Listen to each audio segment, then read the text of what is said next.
Good morning, students. Today we shall talk about a poem, and this poem is in the syllabus of 11th class. And the title of this poem is a photograph. This is the fourth poem which I am going to upload on my YouTube channel.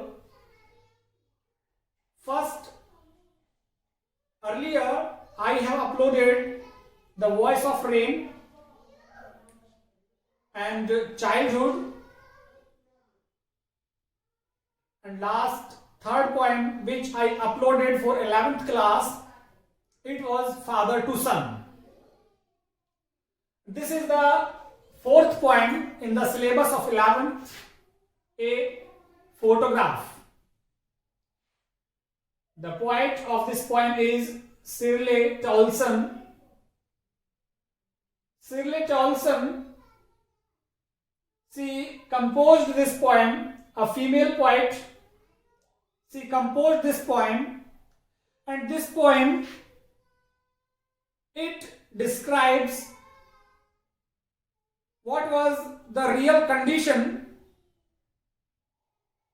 of a photograph, and that photograph was of her mother. So this poem, it centers around a photograph and poet composes this poem. तो ये कविता एक photograph के इर्द गिर्द घूम रही है, जो फोटोग्राफ शिर्ले टॉल्सन की माँ और उसकी बहनों का है, उसे देख करके ये कविता शिर्ले टॉल्सन ने लिखी है। तो शिर्ले टॉल्सन उन चीजों को याद कर रही है, याद करते हुए इस कविता का वर्णन किया है। इससे पहले मैं चाहूंगा कि कक्षा 11 के छात्र मेरे YouTube चैनल को सब्सक्राइब कर लें। 3 पॉइंट्स ऑलरेडी मैं अपलोड कर चुका हूं, ये चौथी पॉइंट है उनके सिलेबस की, और कक्षा 10 और 12 का पूरा सिलेबस मेरे YouTube चैनल की प्लेलिस्ट में आप देख सकते हैं। कक्षा 10 और 12 का पूरा सिलेबस। चलिए स्टार्ट करते हैं इस पॉइंट को। शिर्ले Toulson, The cardboard shows me how it was when the two girl cousins went paddling, each one holding one of my mother's hand, and see the big girl some 12 years or so. तो पहली line में the cardboard is here referring for the photograph.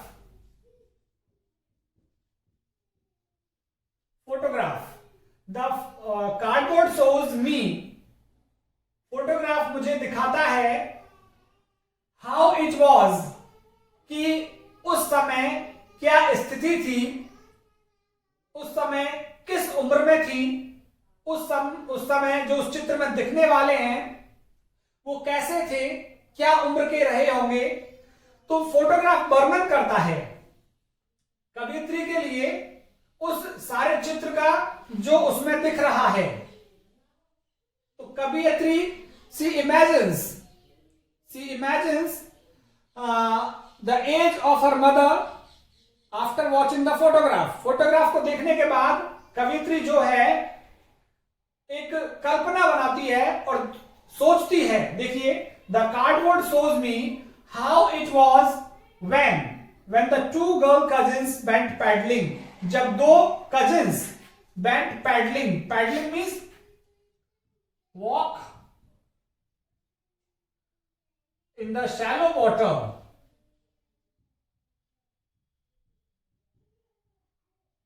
Of sea. समुद्र के छिछले पानी में चलना paddling कहलाता है। तो समुद्र का जहां पानी कम रहता है, तट, बीच पे चलना, समुद्र के तट पे, कि दो बहनें, cousins, 2 sisters, they went on paddling, कि दो बहनें गई थी। उस फोटो से नजर आ रहा है, उस फोटो में है ये दो बहनें जो कार्डबोर्ड में दिखती हैं, दो बहनें गई थी, ईच वन होल्डिंग, और दोनों बहनों ने पकड़ा हुआ था किसको, one of my mother's hand, मेरी मां के हाथ को। तो यहां पे फोटोग्राफ में कवियत्री को दिख रहा है, there are 3 figures in the photograph. In the middle It is the picture of poet's mother, and on her both sides there were two girl cousins. तो तीन बहनों का चित्र है ये, something like this. इस तरह से तीन बहनें हैं, और ये जो है she is the mother of the point. और इन्होंने क्या किया हुआ है इस फोटो में, इसके हाथ पकड़े हुए हैं. इन दोनों ने राइट साइड में और लेफ्ट साइड में इन दोनों के हाथ, इन दोनों ने हाथ पकड़े हुए हैं कवि की मां के. ऐसा फोटो में कुछ दिख रहा है. ईच वन, दोनों ने पकड़ा हुआ है, holding one of my mother's hand, एक एक करके मेरी मां के दोनों हाथों को पकड़ा हुआ है. And see the big girl, और ये जो बीच में है, she is the biggest of these two, इन दोनों से बड़ी है ये, जो उसकी कवित्री की मां है. She is the big girl, some 12 years or so. और ये कितने की है, 12 या 12 से कुछ कम या ज्यादा की है. तो उस टाइम जब फोटो निकलवाया था, ये फोटो जब ये कहीं घूमने गई थी समुद्र के तट पे, ऑन द बीच और on the shore of the sea, तो वहां पे एक फोटो निकलवाया इन्होंने फोटोग्राफ से. उस फोटोग्राफ में क्या स्थिति थी, 3 girls were there. The girl who was in the middle, she was the bigger one. जो बीच में खड़ी थी वो सबसे बड़ी थी. And both the girls they holded the hand of that girl who was in the middle. जो बीच में खड़ी हुई थी उसके हाथों को पकड़ा हुआ था दोनों गर्ल्स ने. और ये दोनों गर्ल्स कौन थी, कजिन्स, दोनों बहनें थी. तो वैसे तो तीनों ही बहनें हो गई हैं, तीनों बहनें थी. तो तीनों बहनों में से 2 बहनों ने, ये जो इधर उधर खड़ी हैं, इन्होंने इसका हाथ पकड़ा हुआ है. तो ये पिक्चर में दिखा है कवियत्री को. तो कवियत्री ने देखा है कि 3 girls and these 3 girls, one of the bigger girl who was nearly 12 years old, they went on a seashore, and at that time a photograph was captured by a photographer, and this photograph, it was telling the whole story.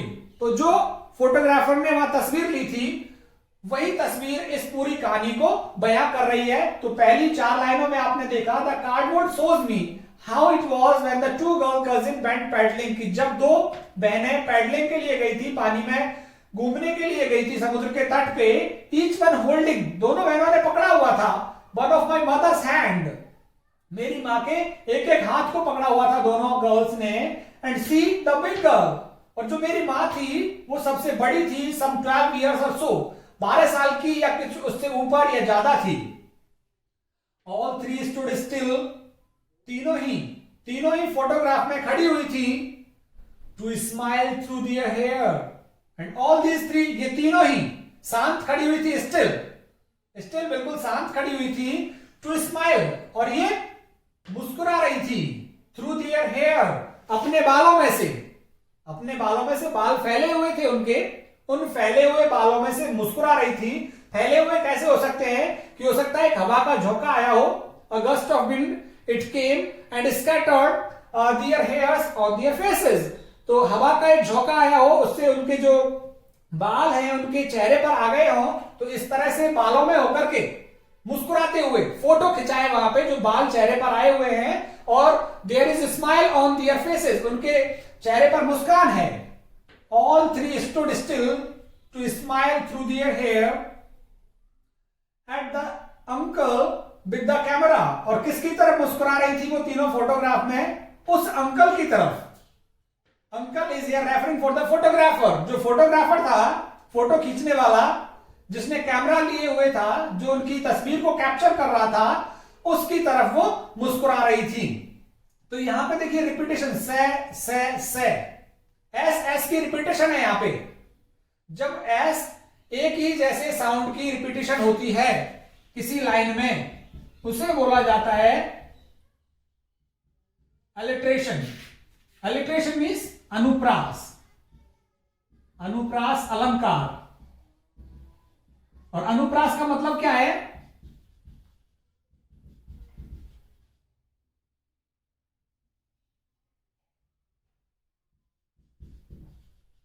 Repetition of same sound, repetition of same sound in a sentence.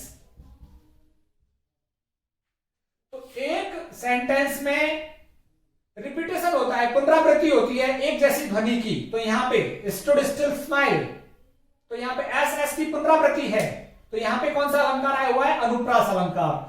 All three stood still to smile through their hair और at the uncle with the camera. तो तीनों मुस्कुरा रही थी अपने, और वो मुस्कुराहट उनके बालों में से दिख रही थी, मुस्कुराता हुआ चेहरा, क्योंकि बाल उनके चेहरे पर हैं। और वो किसकी तरफ मुस्कुरा रही थी? Uncle with the camera, the person who was capturing their photo, they were smiling at him and their smile it was behind their hairs. उनके बालों के पीछे थी उनकी ये मुस्कान, because a gust of wind it scattered hair on their faces. एक हवा के झोंके ने उनके बालों को उनके चेहरे पर बिखेर दिया था। And when the photographer he was capturing their photo, then they were smiling at him through their hair, और अपने बालों में से उसकी ओर मुस्कुरा रही थी। तो तीनों जो गर्ल्स थी, there was a smile on their faces when they were when photographer he was capturing their photo, तो there was a smile on their faces। तो कवि यहां पे कवित्री उस फोटोग्राफ को देख रही है, तो तीनों के चेहरे पर मुस्कान थी, और ऐसा प्रतीत हो रहा था कि वो उस अंकल की तरफ जो उनकी फोटो ले रहा था उसकी तरफ वो मुस्कुरा रही थी। A sweet face my mother's, मेरी मां का जो चेहरा था, दैट वाज सो स्वीट, बहुत ही अच्छा चेहरा था। स्वीट से मतलब यहां चिंता रहित, केयर फ्री। स्वीट से मतलब यहां केयर फ्री, टेंशन फ्री था चेहरा। उस फोटोग्राफ में जो दिख रहा है, that was a tension free face, that was care free face. बहुत ही शांत, बहुत ही स्वीट सा फेस था my mother's. That was before I was born, और ये चेहरा तब था, बिफोर आई वॉज बॉर्न, मेरा जन्म भी नहीं हुआ, उससे पहले का ये चेहरा था। और उस टाइम मेरी मां केयर फ्री थी, बिल्कुल तनाव रहित, चिंता रहित उनका चेहरा था। बिकॉज कवियत्री तो कहां होगी, कवियत्री तो हो ही नहीं सकती। उसकी मां कितने साल की थी? सम 12 इयर्स और सो, 12 साल की थी। तो 12 साल की लड़की का चेहरा बिल्कुल चिंता रहित, तनाव रहित रहता है, इनोसेंट फेस रहता है उसका।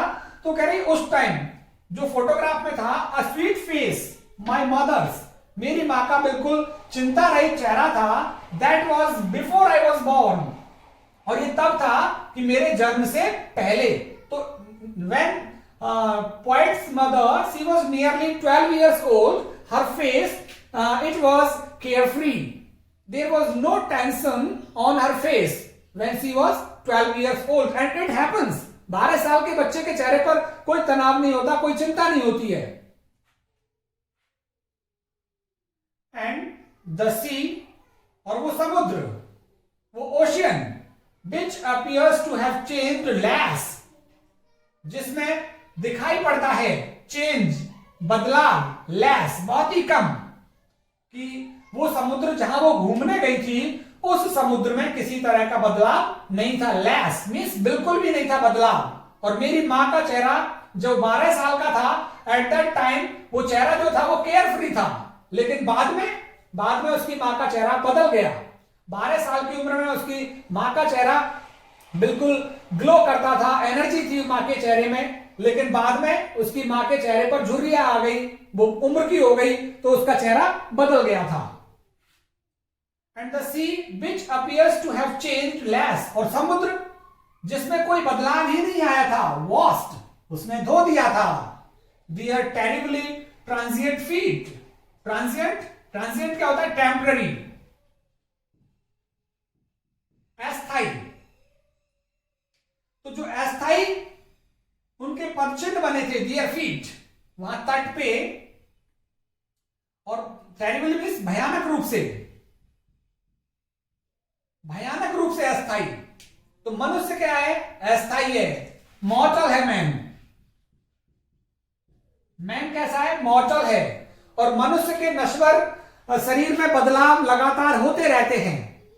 और मनुष्य कैसा है? टेरिबली मॉर्टल, टेरिबली ट्रांसिएंट, अस्थायी है मनुष्य इस दुनिया में। बचपन में उसका चेहरा अलग रहता है, एनर्जी फ्रेशनेस रहती है बचपन में, यंग एज में एनर्जी आ जाती है, वृद्धावस्था में एनर्जी लेस हो जाता है और फिर चला जाता है इस दुनिया से। तो ट्रांसिएंट है मनुष्य, अस्थायी है। उसके फीट अस्थायी है मनुष्य के। जो फीट के निशान, जो पैरों के निशान बनाए थे इन तीनों महिलाओं ने, कहां पे? बीच पे, तट पे, उनको धो दिया है। मींस उन पैरों में बदलाव आ गया है। अभी पता नहीं वो पैर यहां पे हैं या नहीं है, वो जा भी रहे हैं, लेकिन समुद्र वहीं की वहीं है। इट शोज दैट ओशियन और सी इट इज परमानेंट, ये स्थायी है। While man's life it is temporary, मनुष्य का जीवन अस्थायी है।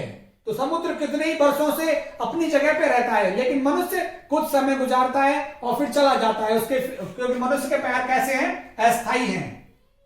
तो जो समुद्र तट पे जो निशान बनाए थे तीनों इन महिलाओं ने, देवर वॉश्ड, उनको धो दिया। उन पैरों को, अस्थायी पैरों को, अस्थायी पैरों के निशान को धो दिया। तो ये इस बात को साबित कर रहा है कि समुद्र स्थायी होता है और मनुष्य का जीवन अस्थायी होता है। Some 20-30 years later, कुछ 20 या 30 सालों के बाद, she would laugh, मेरी मां हंसी थी at the snapshot, उस snapshot मीन्स फोटोग्राफ, उस चित्र को देखकर मेरी मां हंसी होगी। जो 12 साल की थी तब चित्र उसने निकलवाया, वो फोटो निकलवाया, उस फोटो को देखकर मेरी मां हंसी होगी। सी बैटी एंड डॉली, और उसने अपनी बहनों से कहा होगा, बैटी से और डॉली से, कि बैटी और डॉली देखो। शी वुड से, उसने कहा होगा, and look how they dressed up for the beach, कि उन्होंने किस तरह की ड्रेस, किस तरह की पोशाक पहनी थी बीच पर जाने के लिए। बीच शोर, तट पर जाने के लिए। शोर मीन्स समुद्र तट, बीच पर जाने के लिए किस तरह की पोशाक उन्होंने पहनी थी। इसको 20 या 30 साल बाद मेरी मां ने बताया होगा बैटी को और डॉली को। बैटी और डॉली ये दोनों वही लड़कियां जिन्होंने हाथ पकड़ा हुआ था। तो अपनी इन दोनों बैटी और डॉली को बताया होगा कि देखो किस तरह से हमने बीच पर जब हम गए थे, जब हम 12 साल के थे, तो किस तरह की ड्रेस, किस तरह की पोशाक हमने पहनी थी। द सी हॉलीडे, वो समुद्र पर जो छुट्टी का दिन हमने बिताया था, हॉलीडे वॉज हर पास्ट। तो समुद्र पर जो छुट्टी का दिन बिताया था, वो हर यहां पे आ रहा है मदर के लिए, वो मेरी मां का पास्ट था, वो मेरी मां का भूतकाल था, वो मेरी मां का भूतकाल था। माइन इज हर लाफ्टर, और मेरे लिए जो भूतकाल है मेरी मां की हंसी, मेरी मां की जो हंसी है वो मेरे लिए भूतकाल हो गई है। Means to say now her mother is no more in this world. अब कभी की जो मां है वो इस संसार में नहीं है। तो कभी की मां के लिए, कवियत्री के लिए तो उसकी मां की हंसी पास्ट बन गई है, और कभी की मां के लिए समुद्र पर जो छुट्टी का दिन बिताया था वो पास्ट बन गया है। तो वो उन्होंने जब 12 साल की थी तब उस छुट्टी का दिन बिताया था वहां समुद्र पे, और कवियत्री के लिए क्या हुआ है, उसकी मां की हंसी पास्ट बन गई है। Both right with laboured ease of loss, दोनों को ही लॉस हुआ है, दोनों को हानि हुई है। दोनों को हानि क्या हुई है कि कवियत्री को तो हंसी नहीं सुनाई पड़ती है, बस अपनी मां की हंसता हुआ चेहरा नहीं दिखाई पड़ता, और कभी की मां को वो दिन वापस नहीं आ सकते जिन दिनों में वो घूमने के लिए छुट्टी वाले दिन जब समुद्र के बीच पे गई थी। तो उन दोनों को लॉस, हानि हुई है। और इस हानि से क्या हुआ है, राइट, उनका जो फेस है वो ड्राउन्ड इन सॉरो, दुखों में डूब गया है। ड्राउन्ड इन सॉरो, दोनों के चेहरों पर दुख आ गया है। Both right with laboured ease, और दोनों ही लेवर्ड मीन्स हार्ड वर्क, कठिन परिश्रम करके ईज, राहत पहुंचाने की कोशिश करती हैं। दोनों ही कठिन मेहनत करके, कठिन कोशिश करके, और कठिन कोशिश करके भूल करके, दोनों भूल जाना चाहती हैं। कवियत्री की मां भी भूल जाना चाहती है, कि जब वो 12 साल की थी तो कैसी दिखती थी, कैसे छुट्टियों के दिन बिताए थे, उसे भूल करके अपने आप को आराम पहुंचाना चाहती है। क्योंकि जो लॉस हुआ, जो हानि हुई, और वो हानि किसकी, कि कवियत्री की मां बड़ी होती गई और वो एक दिन डेथ हो गई उसकी। और कवियत्री को क्या हानि हुई कि कवियत्री को अब अपनी मां की हंसी कभी भी नहीं दिखेगी। तो दोनों को हानि हुई है। मां को तो ये हानि हुई है कि उसके वो दिन जो बचपन में बिताए थे वो वापस नहीं आएंगे, और कवियत्री को यह हानि हुई है कि उसको अपनी मां का हंसता हुआ चेहरा नहीं दिखेगा। तो दोनों ही अपनी हानि को, दुखी चेहरे को और अपनी हानि को लेवर्ड ईज, कठिन मेहनत करके, कठिन कोशिश करके राहत पहुंचाने की कोशिश करते हैं। कठिन कोशिश भूल करके, दोनों ही भूल करके अपने आप को राहत पहुंचाने की कोशिश करते हैं। Now she is been dead, अब वो मर गई हैं, अब उसकी मां इस दुनिया में नहीं है। Her mother is no more on this earth, अब उसकी मां इस दुनिया में नहीं है। Nearly as many years as that girl lived, और उतने ही साल हो गए उनको गए हुए, एज दैट गर्ल लिव्ड, जितने साल मां ने लड़की के रूप में जीवन बिताया था, जितने साल मां ने लड़की के रूप में जीवन बिताया था। और वो कितने साल बिताया था, 12 साल, क्योंकि 7 से और 12 तक ही होती है चाइल्डहुड एज। चाइल्डहुड एज 7 से 12, और फिर 13 से 19 एडल्ट आ जाता है, एडोलसेंस आ जाती है, एडोलसेंस एज आ जाती है 13 से 19, 13 टीन एज आ जाती है। तो 7 से 12 तक ही रहता है बाल्यावस्था। तो बाल्यावस्था, और ये फोटो कब खिंचवाया, जब 12 साल की थी तब निकलवाया था। तो यहां पे उसकी मां को मरे हुए कितना टाइम हो गया, as many years as that girl lived, जितने साल ये लड़की के रूप में रही थी मेरी मां, और कितने साल रही थी, 12 साल तक। 12 साल तक लड़की के रूप में रही बाल्यावस्था। तो उसके मां को मरे हुए भी कितना हो गया, 12 वर्ष के आसपास हो गए जब उसने इस कविता को लिखा है।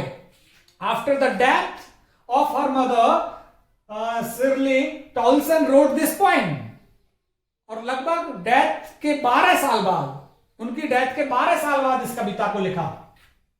एंड ऑफ दिस सर्कमस्टेंस, और अब जिस परिस्थिति में मैं हूं, देयर इज नथिंग टू से एट ऑल, अब उस परिस्थिति के बारे में ज्यादा मेरे पास कुछ कहने के लिए नहीं है। तो अपनी मां को खो देने के बाद कवियत्री कह रही है कि एंड ऑफ दिस सर्कमस्टेंस, कि जिस परिस्थिति में मैं हूं, जिस मेंटल डिप्रेशन में हूं, मैं मानसिक तनाव में हूं, मैं दुखी हूं। दुखी मैं किस लिए हूं, देयर इज नथिंग टू से एट ऑल, अब मेरे पास कुछ कहने के लिए नहीं है। Because my mother is not in my company, अब मेरी मां मेरे साथ नहीं है। इट्स साइलेंसेस, केवल अब मेरे जीवन में खालीपन है, साइलेंस, आइसोलेशन है, एकांत है मेरे जीवन में। तो साइलेंस मीन्स आइसोलेशन, आइसोलेशन है, डिसोलेशन है, मेरे एकांत है मेरा जीवन मेरी मां के बिना, खालीपन है, सूनापन है मेरे जीवन में। तो अब कवित्री लास्ट में जिस अवस्था में है, उस अवस्था में कवित्री अपने आप को कह रही है कि इट्स साइलेंस, मेरा जीवन खालीपन से भरा हुआ है, एकांत से भरा हुआ है मेरे जीवन में, अब कुछ भी नहीं है। क्योंकि जो उसकी मां थी, तब तक कवित्री अपनी मां से बातें किया करती थी, उनके साथ रहा करती थी, लेकिन अपनी मां के मर जाने के बाद 12 साल बाद जो उसने कविता लिखी है, तो कह रही कि 12 साल जो मैंने बिताए हैं मेरी मां के बिना, उन 12 सालों के बारे में लिखने के लिए मेरे पास कुछ नहीं है। Only sorrows are there in my life. तो 12 साल बाद, after the death of her mother, she composed this poem and that was the break of 12 years. So you can see this poem, it is based on the title Photograph. At the starting, 3 girls, they were in the photograph and they went to paddle about on the seashore. Then a photographer, he captured the photo of these 3 girls, and the bigger one among them, the bigger one was the mother of Shirley Tolson. And कवियत्री ने बताया है कि at that time her mother's face, it was fresh, it was carefree, because at that time she was 12 years old. 12 साल की थी, उसकी मां का चेहरा बिल्कुल ताजगीपूर्ण था, चिंता रहित था, तनाव रहित था, हंसता हुआ चेहरा था। लेकिन बाद में कवि ने तुलना की है कि जो सी है वो परमानेंट है, समुद्र स्थायी है और मनुष्य का जीवन अस्थायी है, बिकॉज मैन इज मॉर्टल, मनुष्य नश्वर है। So many changes come in a man's life since his birth to his death. मनुष्य के जीवन में बहुत से परिवर्तन आते हैं उसके जन्म से लेकर उसकी मृत्यु तक। तो मनुष्य का जीवन अस्थायी रहता है, जबकि समुद्र कैसा है, परमानेंट है। और बाद में कवित्री कहती है कि 20-30 साल बाद जब मां ने उस स्नैपशॉट को देखा होगा, उस फोटोग्राफ को देखा होगा, तो वो हंसी होगी और हंस करके बैठी और डॉली को बताया होगा, देखो हमने कैसी पोशाक पहनी हुई थी बीच पर जाने के लिए। तो कवित्री ने फिर कहा है कि मेरी मां की वो उम्र जो तट पे गई थी घूमने के लिए, वो मेरी मां के लिए पास्ट हो गया है। वो हॉलिडे, वो छुट्टी का दिन जो समुद्र तट पे घूमने गई थी, वो उसके लिए पास्ट हो गया है। और मेरे लिए पास्ट हुआ है मेरी मां की हंसी, क्योंकि अब मेरी मां इस दुनिया में नहीं है, मैं उसकी हंसी को नहीं सुन सकती। तो दोनों कोशिश करते हैं अपने इस लॉस, अपनी इस हानि को खत्म करके थोड़ा राहत पाने की कोशिश करते हैं, कठिन कोशिश करते हैं, भूलने की कोशिश करते हैं। वो अपनी उस टाइम को भूलने की कोशिश करती है जो उसकी मां ने छुट्टी वाला दिन बिताया था, और कवियत्री अपनी मां की हंसी को भूलने की कोशिश करती है, क्योंकि लगातार उसकी मां की हंसी को याद रखेगी तो उसे परेशानी होगी। और बाद में उसने बताया कि उसकी मां मर गई है और उसको मरने का उतना ही समय हो गया है जितना वो लड़की के रूप में इस दुनिया में रही थी। और 12 साल वो लड़की के रूप में इस दुनिया में रही थी। और उसकी मृत्यु के बाद लेखिका कह रही है कि ऐसी परिस्थिति में मेरे पास कुछ भी नहीं है, देयर इज नथिंग टू से एट ऑल, मेरे पास कहने के लिए कुछ नहीं है, खालीपन है, एकाकीपन है मेरे जीवन में। तो ये कविता है photograph which is based on a photo. Our poet, she watches the picture of her mother and she reminds what would be the condition at that time when her mother bent on paddling with her cousins. अपनी cousins के साथ जब paddling के लिए गई थी तो क्या परिस्थिति, कैसी समय रहा होगा, उसको यहाँ चित्रित करने की कोशिश की है कवित्री ने। आप सभी को बहुत बहुत धन्यवाद। मेरे चैनल को सब्सक्राइब कीजिए और अपने दोस्तों के साथ शेयर करिए। बहुत बहुत धन्यवाद आप सभी का।